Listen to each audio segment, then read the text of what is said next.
At 6:47 a.m. on a Tuesday morning, an HOA, Karen made a $2.3 million mistake that would land her in federal prison for 8 years. And it all started with a pair of bolt cutters in the wrong military vehicle. Clang. That sound, the steel jaws biting through my security chain, cut through the silence of perfect suburbia like a gunshot. That metallic snap was the moment Bethany Kensington Wright went from HOA president to federal felon in exactly 30 seconds. While I was deployed overseas, risking my life, taking down drug cartels, this suburban dictator decided my eyesore vehicle didn't belong in her precious neighborhood. What she didn't know was that the Jeep she was about to tow wasn't just a car, it was a federal task force vehicle, loaded with $347,000 worth of surveillance equipment, encrypted comms, and gear meant for operations she couldn't even imagine.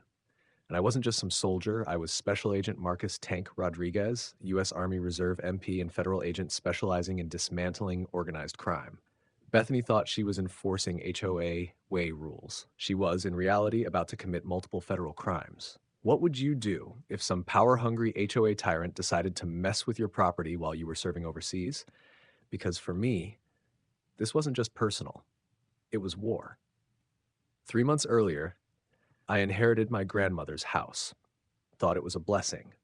Thought it was a way to stay connected to the woman who raised me after my parents died when I was 12. Willowbrook Estates. Picture-perfect suburban hell. Every house the same shade of beige, lawns trimmed with military precision, and neighbors who smiled at you just long enough to judge your mailbox color. Sprinkler systems hissing on schedule, the faint scent of mulch trying to hide the stench of entitlement. HOA dues, $150 a month, supposedly for community standards. Translation, paying people like Bethany Kensington Wright to make your life miserable. I still remember the smell of Grandma Rose's kitchen, vanilla candles, fresh tortillas, and that faint warmth that smelled like safety. She always told me, Mijo, you stand up to bullies, but you do it the right way. If only she knew what kind of bully I was about to face. Bethany Kensington Wright, 52 years old, real estate agent, drives a white Lexus SUV she parks diagonally just to feel superior. 7 years as HOA president had turned her into a suburban dictator with a clipboard and a god complex. Her husband, Carl Wright, sat on city council. Her shield and her sword. This woman sent violation notices for Christmas lights in January.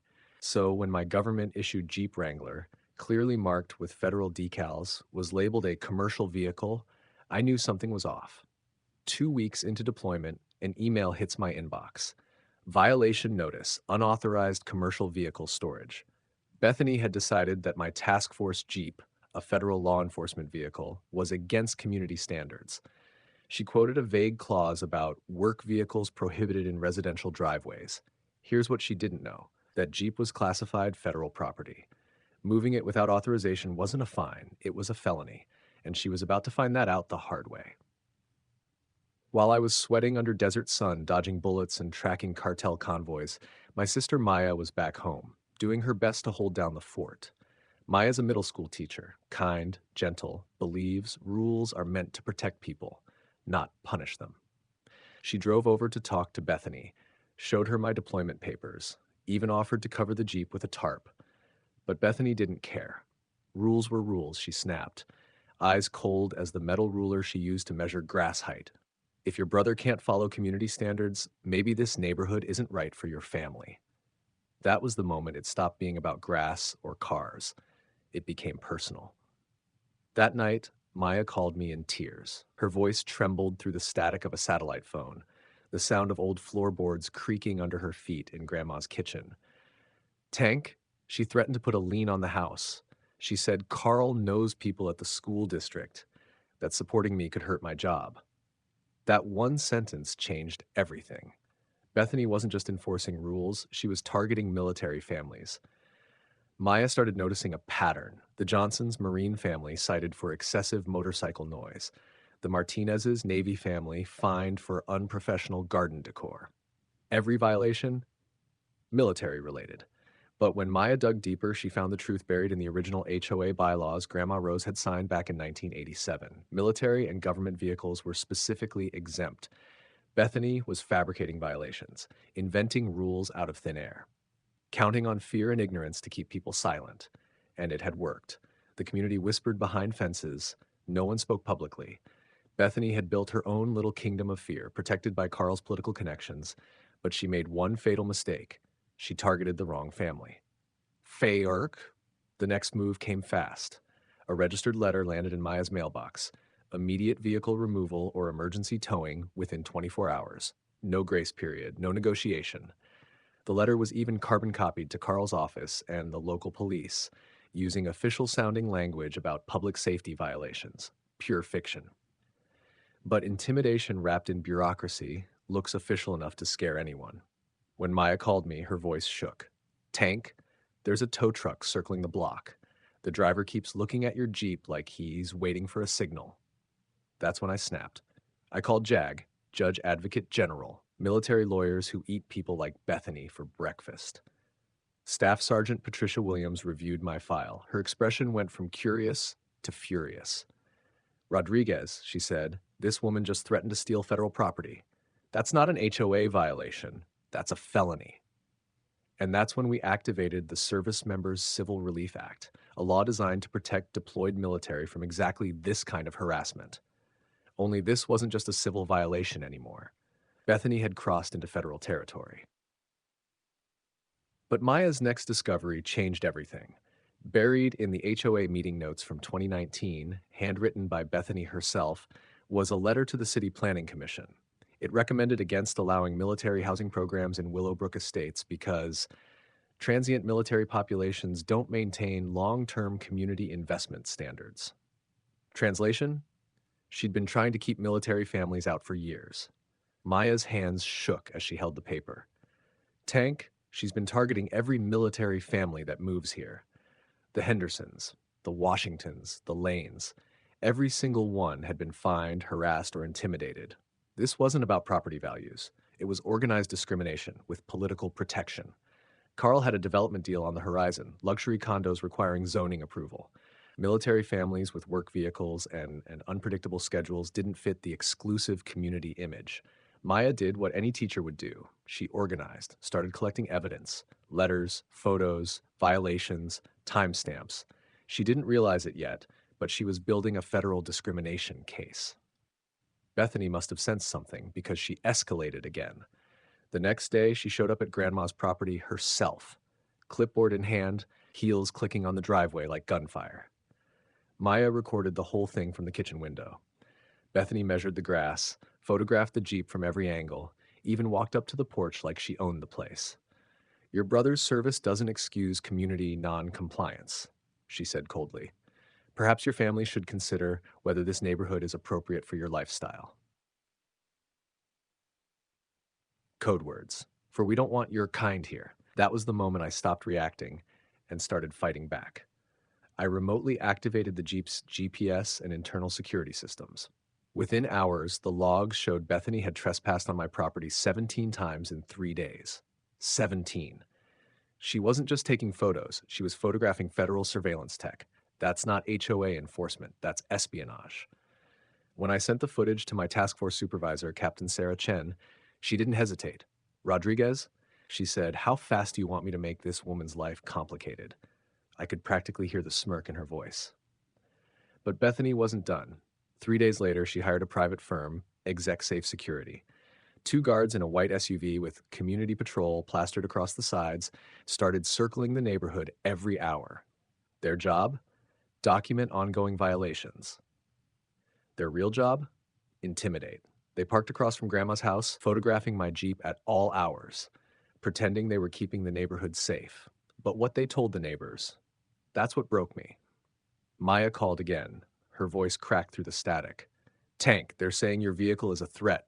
They're telling people you're dangerous, that military families bring security risks. Parents at school are avoiding me. Mrs. Patterson won't even make eye contact anymore. Hearing my sister's voice break like that, thousands of miles away, did something to me. That's when the anger stopped being hot. It turned cold, precise. Bethany wanted to play games with authority? Fine. She was about to meet real authority. When I checked my Jeep surveillance feed that night, what I saw made my blood run cold. 1:43 a.m. Bethany, flashlight in hand, leaning into my Jeep windows, taking photos of the interiors, pointing things out to the guards beside her. Encrypted radios, surveillance drives, federal task force hardware. She wasn't enforcing rules anymore. She was attempting to access classified equipment. A civilian photographing federal tech is one thing. A city councilman's wife using private security to assist her? That's conspiracy. And that changed everything. Maya started feeling the ripple effect. Her principal called her in, told her there were community concerns about her family's presence. Translation: Bethany was spreading rumors. She told the PTA that military families bring instability, that my weapons put the neighborhood at risk. Maya was being socially exiled. I was halfway across the world, surrounded by sand and silence, powerless to help. That kind of helplessness has a taste, like dust and rage and swallowed pride. Bethany had no idea she was poking a sleeping giant. Because once a federal task force gets involved, they don't warn you. They watch, they wait, and then they descend. And when they came for Bethany Kensington Wright, they didn't knock, because what started as a $50 HOA violation was about to explode into a multi-million-dollar federal case involving conspiracy, fraud, and civil rights violations.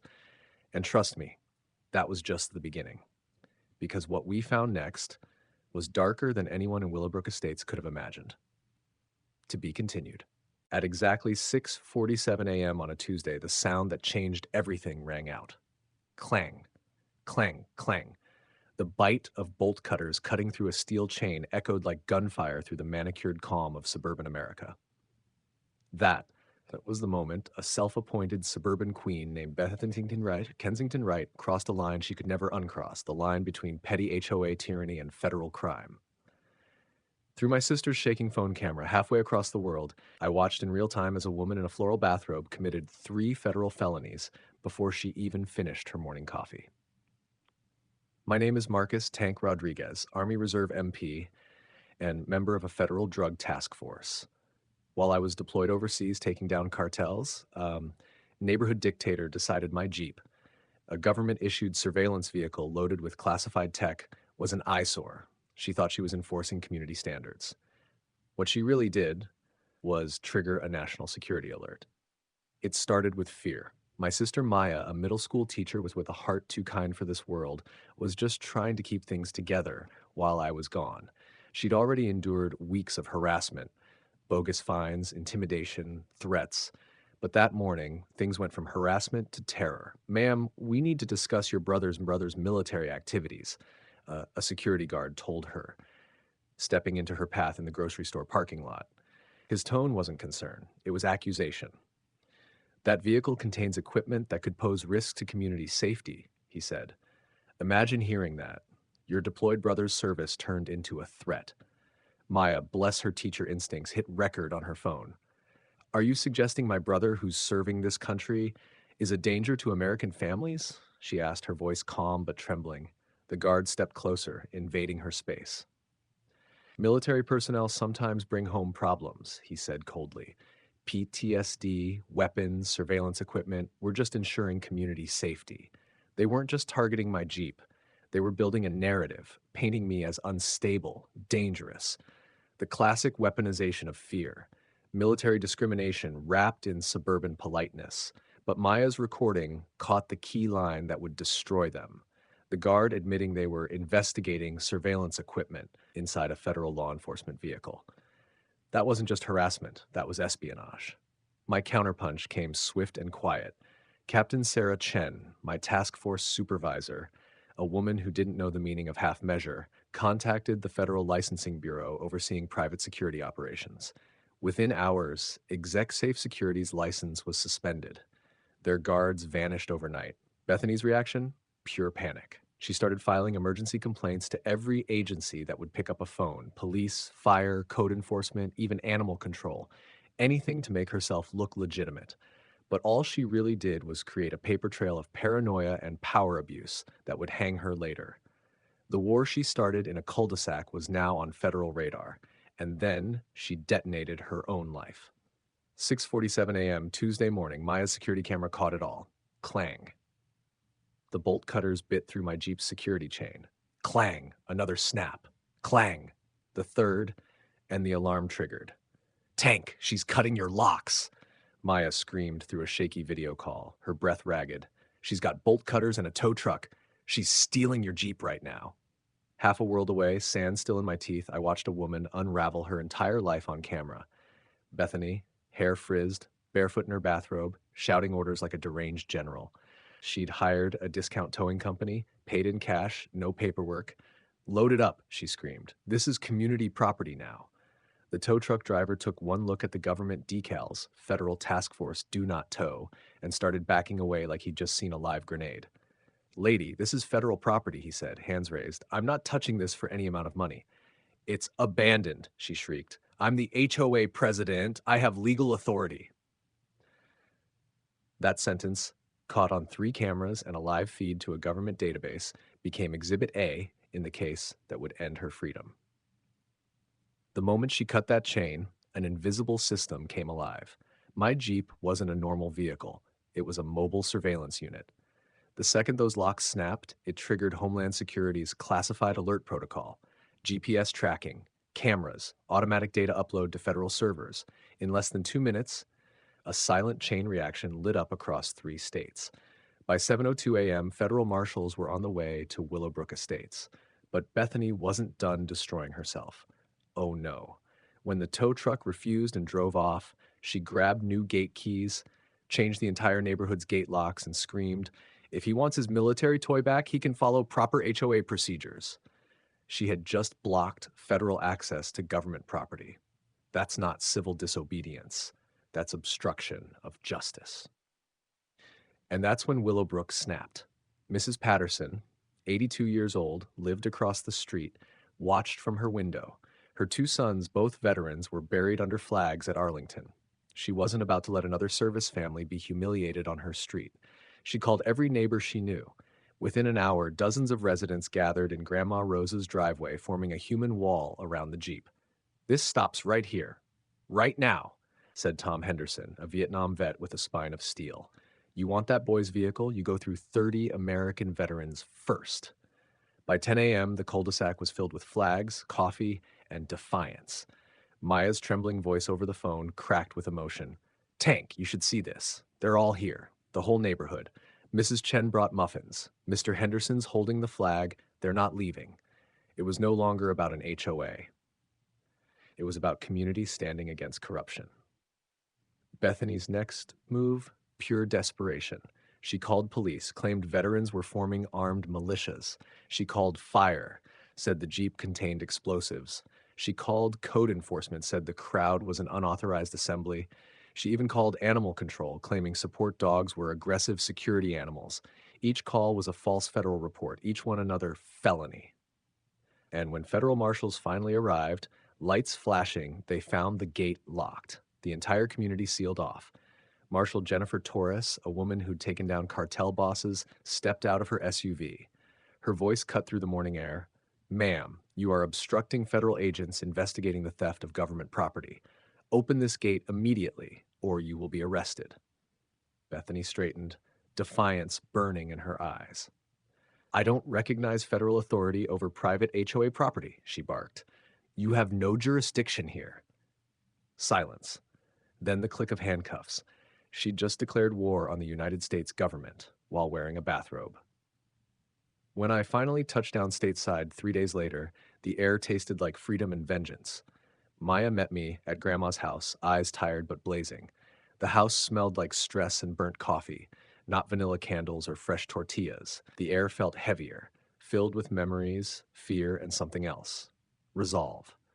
"Tank, you need to see this before the feds do," she whispered, spreading files across the kitchen table. Inside a stack of old HOA paperwork, she'd uncovered a bombshell, a contract between Kensington Urban Holdings and Eastbrook Development Corporation, dated 6 months before Grandma died. The subject line, "Willowbrook Estates Acquisition Strategy Phase 2 Implementation." My stomach dropped. "They weren't just harassing us," Maya said.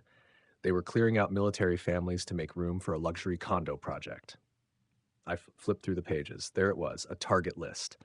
Every veteran, every elderly resident, every family too kind or too poor to fight back, marked for acquisition facilitation, including Grandma Rose's house. Bethany wasn't enforcing community standards. She was running an organized criminal enterprise. Maya's teacher network had pulled financial records showing $184,000 in HOA funds diverted to Carl Wright's development company through fake improvement projects, fake repairs, fake landscaping, fake maintenance. All money funneled through shell accounts into Carl's campaign fund. When HOA communications cross state lines and involve fraud, that's federal mail fraud. And when it's systematic, coordinated, and profit driven, that's RICO. Racketeer Influenced and Corrupt Organizations Act. Bethany and Carl had turned an HOA into a criminal syndicate. But the discovery that broke me wasn't about the money. It was about Grandma Rosa. Maya found violation notices dated during Grandma's hospice care, threats, fines, property neglect citations. She was dying, Tank, Maya said softly. Every letter raised her blood pressure. The nurse said she kept whispering that she didn't want us to lose the house. And suddenly I could hear her voice again. Mijo, don't let them take our home. She wasn't delirious. She was begging me. Bethany hadn't just stolen property, she'd stolen peace from a dying woman. Within 48 hours, Grandma's living room became a war room. Federal prosecutors, investigators, veteran advocates, all crowded into the house she'd loved. Maya, once the quiet teacher, now commanded the room like a general. Captain Chen leaned over the table, scanning Maya's files. Rodriguez, she said, I've taken down drug cartels with less documentation than this. Assistant U.S. Attorney Rebecca Martinez nodded grimly. What we're looking at isn't HOA mismanagement. It's organized racketeering, fraud, discrimination, and elder abuse across multiple states. That's federal RICO territory. I looked at Maya, this woman who'd gone from victim to whistleblower, and realized something. We weren't just fighting for justice anymore. We were fighting for Grandma, for the Hendersons, the Johnsons, the Martinez family, every name on that target list. Bethany thought she could silence a neighborhood. Instead, she'd awakened an army. And as the first federal subpoenas landed on Carl Wright's desk, as media vans rolled into Willowbrook Estates and the perfect suburban facade started to crumble, I realized something else. This wasn't over, not even close, because buried deeper in those files, behind the development contracts and falsified records, was a name that didn't belong, a senator, a signature, and a connection that reached far beyond one HOA. What started with a pair of bolt cutters was about to expose a network powerful enough to reshape an entire city, and I was going to burn it all down the right way. At first glance, you'd think it was just another Tuesday night in the suburbs, porch lights glowing, lawns trimmed with military precision. But behind Grandma's floral curtains, a war council was forming, the kind of meeting that only happens when ordinary people are pushed too far, when a community decides it's done being bullied. The allies gathering in Grandma's living room didn't look like revolutionaries. They looked like neighbors. Veterans, teachers, retirees, moms with thermoses of coffee. But make no mistake, this was a resistance movement. The air was thick with quiet determination and the scent of burnt coffee and adrenaline. Tom Henderson, 72 years old, Vietnam veteran, posture still straight as a flagpole, was the first to arrive. He brought 12 of his brothers in arms, men who'd seen actual combat and weren't about to be intimidated by some suburban dictator with a clipboard and a fake smile. Then came Mrs. Patterson, the same sweet old lady who used to knit sweaters for every new baby on the block. She laid out her contribution with a trembling but proud hand. Surveillance photos, shots of Bethany and Carl meeting in the community center after midnight, passing manila envelopes, whispering like they were running a crime syndicate. But it was Maya, my sister, the school teacher, who became the unexpected general in this neighborhood uprising. Her teacher union didn't just show up to support her. They came armed with something far more powerful than muscle: media expertise. Teachers, it turns out, know how to break down complex issues for the public, and they were done letting bureaucrats hide behind jargon. The sound of Maya's voice filled the house, confident, measured, commanding. She wasn't the timid woman who once apologized to HOA board members for speaking up. She was a strategist now, a voice of reason wrapped in righteous fury. The transformation hit me hard. The same girl who used to tutor me at the kitchen table was now coordinating between federal agents and local veterans, using Grandma's crocheted tablecloth as a makeshift command map. Watching her made something tight in my chest finally let go. This wasn't just about revenge anymore. It was about justice, about families, about community. Maya had turned her teacher instincts into forensic precision. She spent endless nights combing through HOA financial records, spreadsheet after spreadsheet. Her eyes caught what most accountants would miss: patterns, missing decimals, duplicate payments. Tank, she said, pointing to the numbers, this isn't accounting error. It's theft. And she was right. The paper trail led straight to Carl Kensington, the city councilman who'd been preaching about urban renewal. Turns out, his version of renewal meant stealing homes from veterans and seniors. Forensic accountant Jennifer Walsh joined our team, a quiet storm of competence. She explained how Carl's scam worked. He'd been selling properties to developers before forcing the owners out. They'd pre-sell homes they didn't even own, collect deposits, then weaponize HOA violations to clear out the real families. It was corporate fraud dressed in suburban manners. I'd seen scams like that before, in war zones, not neighborhoods. Promise stability, deliver chaos, manipulate systems, collect the spoils. Only this time, the enemy wasn't wearing camouflage. They were wearing designer suits. But this time, they picked the wrong family. The neighborhood started organizing like a tactical unit: DIY surveillance networks, hidden cameras, encrypted communication groups. Mrs. Patterson's front window became command central. Tom Henderson's garage turned into an equipment depot. And Maya's small house, once filled with art projects and lesson plans, became the communications hub for a suburban revolution. Then came the idea that changed everything: the recall election. It was Maya's idea, straight from her civics lessons. Democracy only works when people use it, she told the room. And then she proved it. Door to door, house to house, she gathered stories. The Washingtons, harassed over their garden fence color. The Johnsons, targeted for flying a military flag. The elderly Kowalskis, cited for medical noise violations because of their oxygen machine. Every family had scars. Within 72 hours, Maya had signatures from 67% of residents. That wasn't just victory, that was a landslide. The recall meeting took place in the same community center where Bethany had ruled for years. But this time, when the gavel hit the podium, it wasn't her hand holding it. It was Maya's. The crowd cheered. Someone started singing "God Bless America," and for the first time in years, Willowbrook Estates felt alive again. But corruption doesn't go quietly. At 3:17 a.m., Maya's infrared cameras caught Bethany in our backyard. Wearing pajamas and panic, she was burning stacks of HOA financial records behind Grandma's tool shed. The sound of lighter fluid hissing in the night, papers curling into ash. It was the sound of desperation. Maya whispered into her phone, her voice trembling but steady. "Tank, she's destroying evidence." Every move was documented, every flicker of flame recorded. Federal surveillance teams had been tracking her for weeks, and now she'd just handed them proof of obstruction. But Bethany didn't stop there. She escalated. The next morning, Maya found her car vandalized. Tires slashed, windshield painted in dripping red letters: "Military scum." The sound of shattered glass under her shoes made something cold settle in my chest. I'd felt this before, on deployment when enemies struck civilians to make soldiers break. But this wasn't overseas. This was our neighborhood. That was the last straw.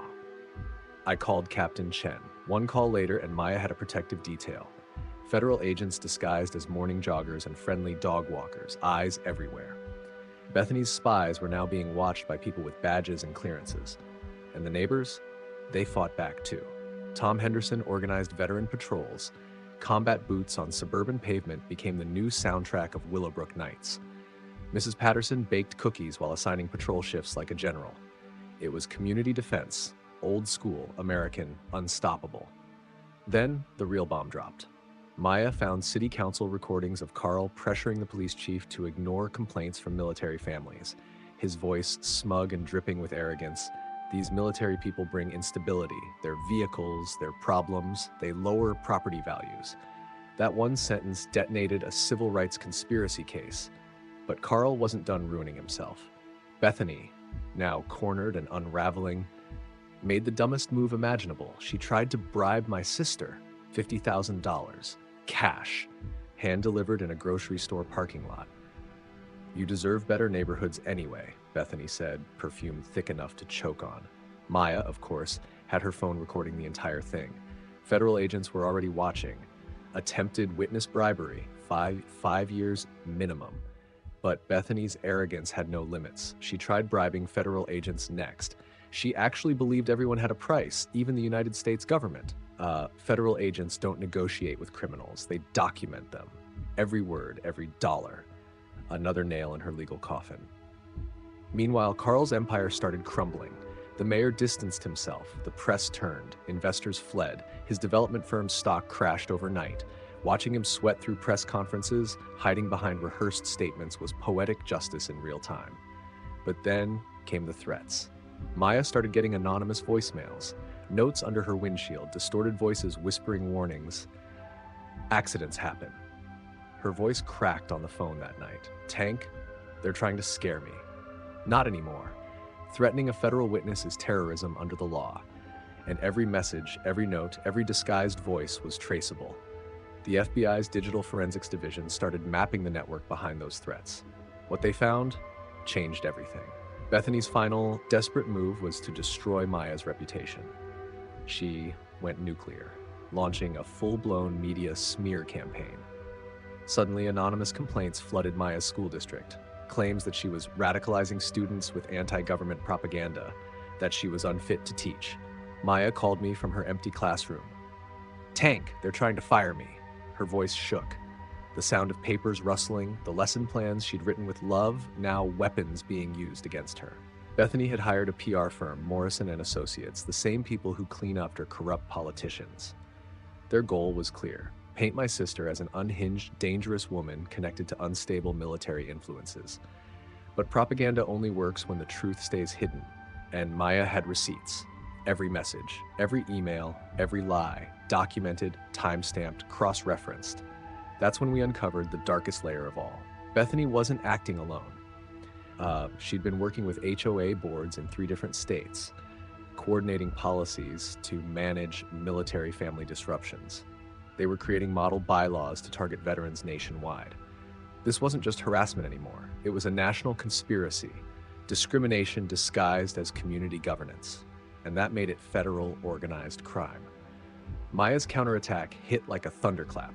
Her students and their parents organized a rally at the school. Hundreds of people waving flags and holding signs, "We stand with Teacher Maya." The chant echoed across the playground. "Thank you, Mr. Tank's sister." I'd faced insurgents and warlords, but nothing compared to hearing that sound, the voice of truth echoing through a schoolyard. But Bethany wasn't done destroying herself. She hired private investigators to follow Maya, to surveil her.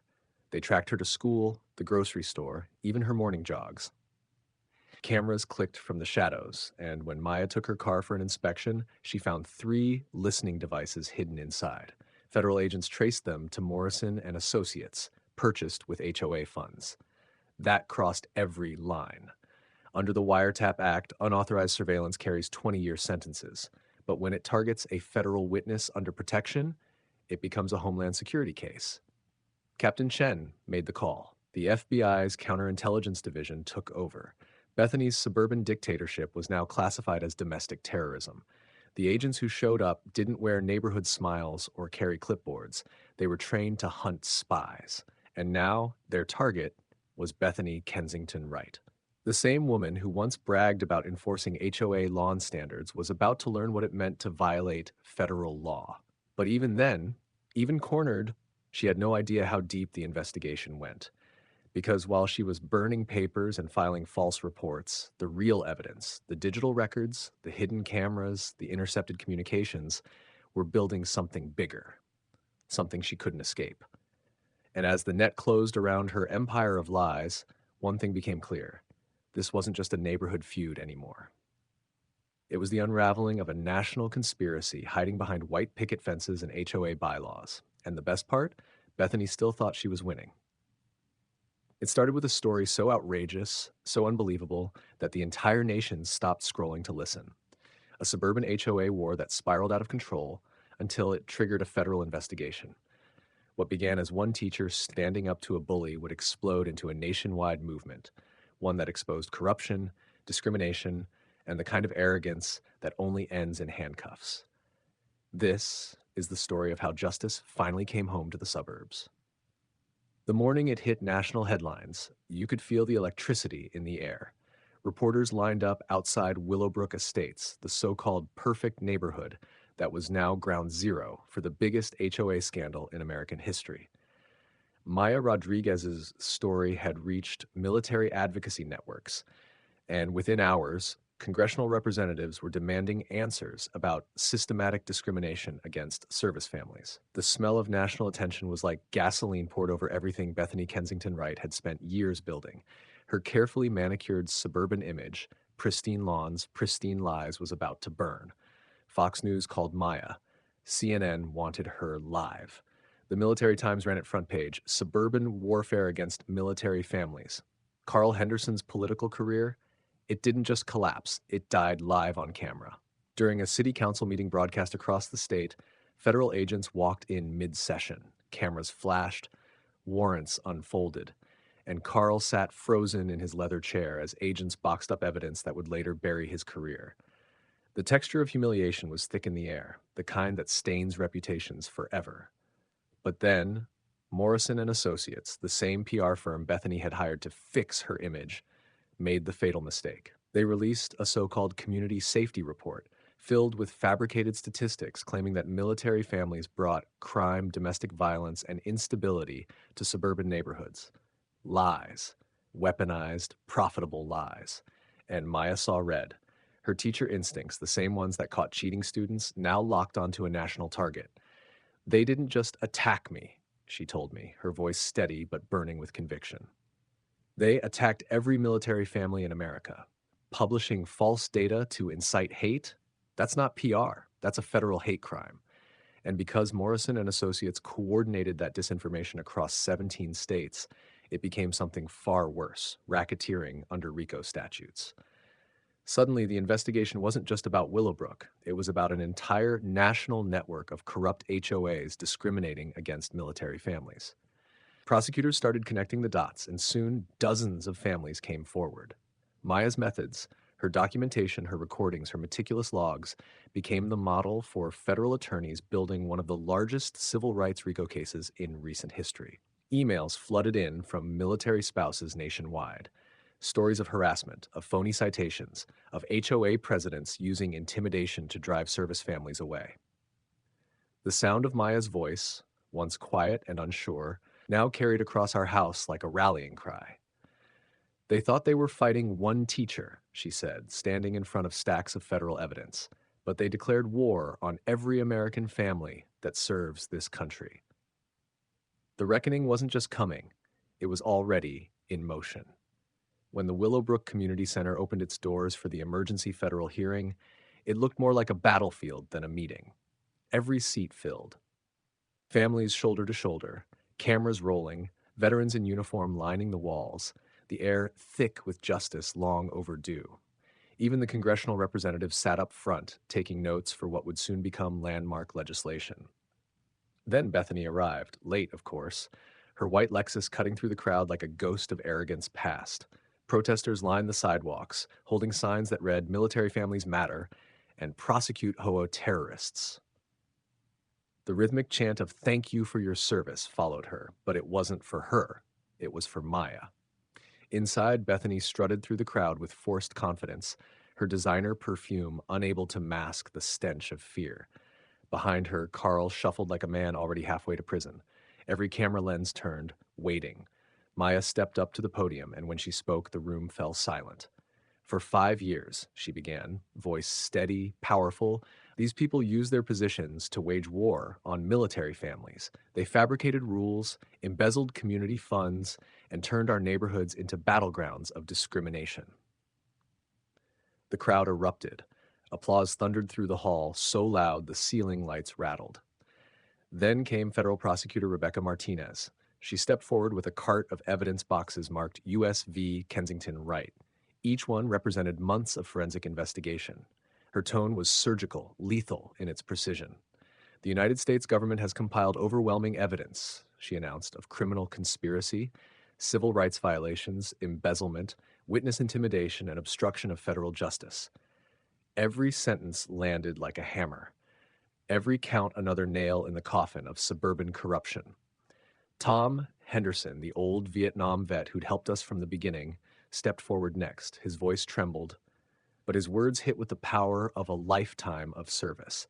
My son fought for this country, he said, and these people thought they could spit on that sacrifice for profit. Today, they learned they were wrong. Then it was my turn. I could feel Grandma's voice echoing in my memory. Stand up to bullies, me Joe, but do it the right way. I took a breath, stepped to the podium, and looked Bethany straight in the eyes. She thought she was cutting the lock on some soldier's vehicle, Hesnadet, I said slowly, but what she really did was interfere with an active federal drug operation. Gasps filled the room. Cameras flashed. That Jeep, I continued, contained surveillance equipment worth $347,000, evidence tied to cartel investigations in 4 states. When she cut that chain at dawn, she didn't just steal property, she compromised national security. Bethany's face drained of color. All that power, all that privilege, collapsing in seconds. Her real crime, I said, voice hard now, was believing her suburban status put her above federal law, that she could terrorize military families and call it community management. And then came the sound everyone had been waiting for, the click of handcuffs. Bethany Kensington Wright, Marshal Torres declared, you are under arrest for theft of federal property, conspiracy to violate civil rights, embezzlement, witness intimidation, and obstruction of federal justice. The crowd roared, cameras flashed. Bethany's perfect suburban facade shattered in real time. Carl tried slipping out the back door, but federal agents were already there. No headlines, no speeches, just quiet, efficient justice. That day, Willowbrook learned something powerful. When corruption meets federal law, justice hits back hard. No more hiding behind HOA bylaws, no more intimidation disguised as governance. The suburbs had officially become a federal case study in organized discrimination and how to destroy it. Months later, as the trials concluded, the victory felt almost surreal.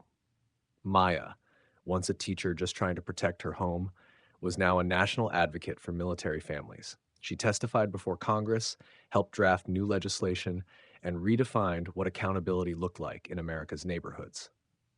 This proves, she said during a live CNN interview, that no HOA board is above the Constitution. When the sentencing came, the courtroom was packed. Bethany, 8 years in federal prison, no parole, ordered to pay $647,000 in restitution. The judge's words echoed through the chamber like poetry. Your harassment of military families represents domestic terrorism disguised as community governance. This court will not tolerate suburban tyranny. Carl got 6 years and a lifetime ban from public office. His real estate empire collapsed overnight. Every asset seized, every victim compensated. But justice didn't stop there. Maya transformed Willowbrook from a place of fear into a model of reform. She rewrote the bylaws, built the Willowbrook Military Family Bill of Rights, and turned Grandma's old home into the Rodriguez Foundation for Military Family Rights, a command center for helping other families fight back. Federal training academies now teach her documentation methods. Her case became a landmark reference for civil rights prosecutors. The old HOA office? Gone.